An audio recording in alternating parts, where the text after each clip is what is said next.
Hey there, welcome back to the Quality Drive podcast, and thank you so much for tuning in. This is your go-to space where we break down standards and quality assurance processes into simple, practical, and engaging conversations. Don't miss out. Join us every week as we bring to you different topics, share valuable insights, and keep the conversation going. I'm your host, 𝐅𝐀𝐂𝐈𝐋𝐈𝐓𝐘, and once again, I'm not alone. I'm joined by our expert from the Standard Department, Ms. 𝐌𝐀𝐂𝐈𝐋𝐈𝐓𝐾. And in today's episode, we will be exploring a standard we'll be continuing our conversation on facility management. Welcome, Ms. 𝐌𝐀𝐂𝐈𝐋𝐈𝐓𝐾. We are going to start off our conversation by exploring the standard BOS ISO 42015. And may you kindly share with us what is the standard about? Thank you, Gary. Greetings, viewers. As you've already mentioned, BOS ISO 42015 2023 is a facility management standard that is titled Influencing Organizational Behaviors for Improved Facility Outcomes. The standard itself is a guidance that focuses on how facility management can influence people's behavior to improve how facilities perform. It looks beyond buildings and systems and focuses mainly on people. Your people are the users of your facility, the service providers of that facility building, the stakeholders involved in facility management, and how they interact with the built environment and how that action impacts the outcomes of your facility management. Yes. Facility management. You already mentioned that we will be exploring how the system, the standard influence organizational behaviors for improved facility outcomes. Yes. Can we break down the standard? Let's look at the scope of the standard. What does it cover? Okay. Basically, the standard provides guidance on how a facility management organization can engage, can empower, and can influence people. When we say people, we mean stakeholders, can improve collaboration between your users, your service providers, as well as your other stakeholders, and then also to enhance both facility outcomes and user experience. At the same time, the standard itself ensures that these behaviors contribute to the overall goals of the organization, regardless of the facility or sector. Yes. Behavior is such an important focus of the standard. Why is it behavior an important or is a focus of the facility management? Okay. We all know that facilities don't operate in isolation. We have people who use them every day. So even with the best infrastructure in place, outcomes can still fall short because of how equipment is misused, how energy is wasted by users, and how safety procedures, for example, are ignored by users. So the standard then recognizes that behavior is a key driver of performance in facility management. And having the standard this system in place in an organization, how does it going to support the organizational objectives, and how is it going to influence behaviors of the employees of an organization? Okay. The standard itself aligns or helps align how people behave on facilities to the wider goals of the organization. That is, whether it's efficiency, whether it's sustainability, whether it's safety or productivity. So this is where facility management becomes more strategic and it supports organizational performance, not just operations. Yes. Okay. This is a continuation of the conversations that we had with regards to facility management. Yes. Now, this standard, how does it relate to the standard BOS ISO 41000, the one that talks to facility management system requirements with guidance for use? Okay. With BOS ISO 41001, that one sets the requirements of a facility management system. It's based on the Plan, Do, Check, Act approach, which is very common with management system standards. And then with this standard that we're discussing today, builds on that by focusing on how to influence behavior within that system, making it more effective in practice. Okay. Let's look at the practical example. Can you give us a practical example on how facility management can influence organizational behavior for improved facility outcomes? Okay. Take an office building.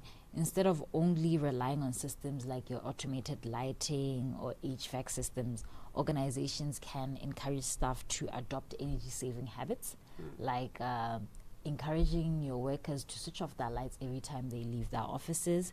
They can use communication and awareness campaigns to just improve the outlook of users on the facility management system. They can engage users in maintaining the facility as well. So this combination of systems plus behavior leads to much better outcomes in your facility management system. Looking at the standard that has been adopted to the Botswana context, what can we say, and who can we say that the standard applies to? Okay, it applies to a wide variety of stakeholders: your facility managers, your building users, or the users of that facility, to put it that way, your service providers, your contractors, your stakeholders. And it applies to all organizations, I did say, large or small, across any type of built environment. Let's talk to the benefits. Yes. For example, as an entity, if you decide to adopt the standards, how is it going to influence the behaviors towards facility management? Okay.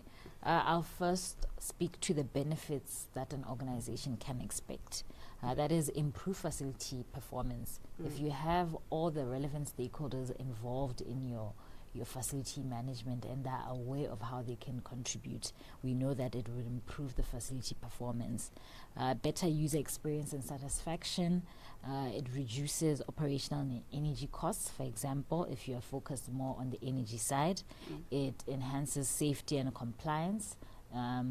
It also facilitates stronger collaboration across stakeholders in your facility management system. Yes. Okay. We know that standards are usually developed to solve problems or to meet the market needs. What challenges can we say that the standard will help solve? Okay. When you're looking at your organizations, the first one would be lack of user engagement. As this is a user-focused standard, it encourages users of your facility management in your built environment to actually be involved in enhancing the performance of the facility management system. Challenges like poor communication between facility teams and users, inefficient use of buildings and systems, those are one of the challenges it does resolve, and also resistant to change. We know that sometimes users, when they are introduced to a new system, it might take time or they might be resistant to change, but the standard also assists in solving that problem. Now let's look at the Botswana context. How is the standard, or why is the standard important to Botswana? Okay.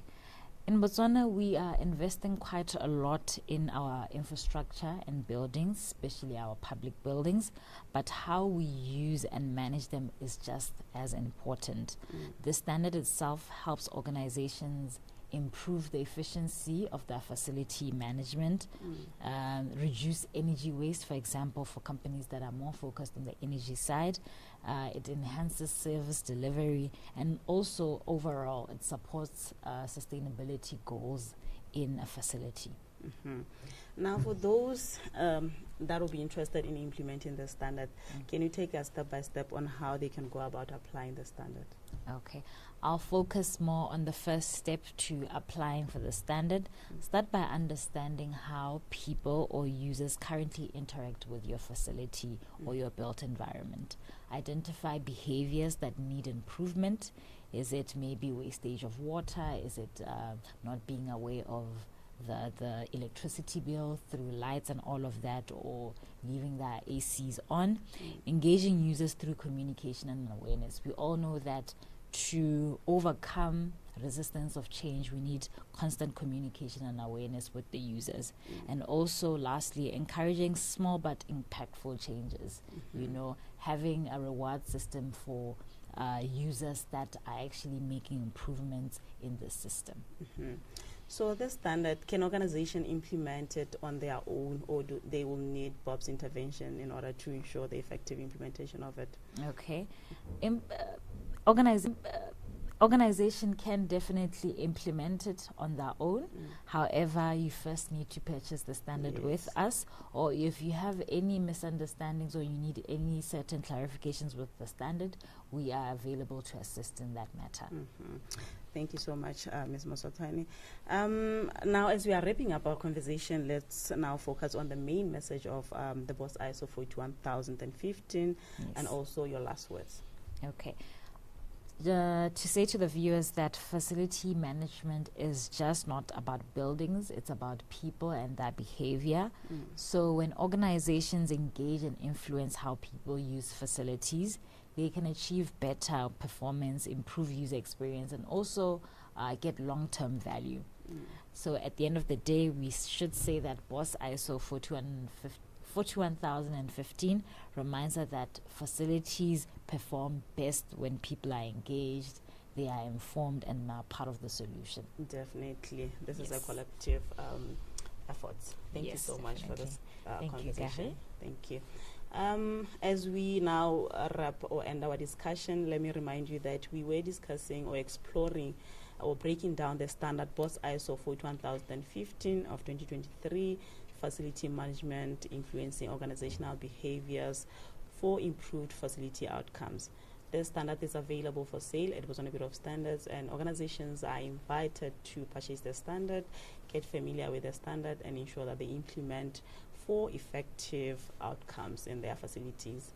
And you can get hold of us at 390-3200, or you can visit our offices in Block 8, Gaborone. We are located at plot 55745 along Airport Road, or you can also find us in Francistown at plot 44149. We are housed at MVA Fund House, and we encourage you to always demand quality and consult standards.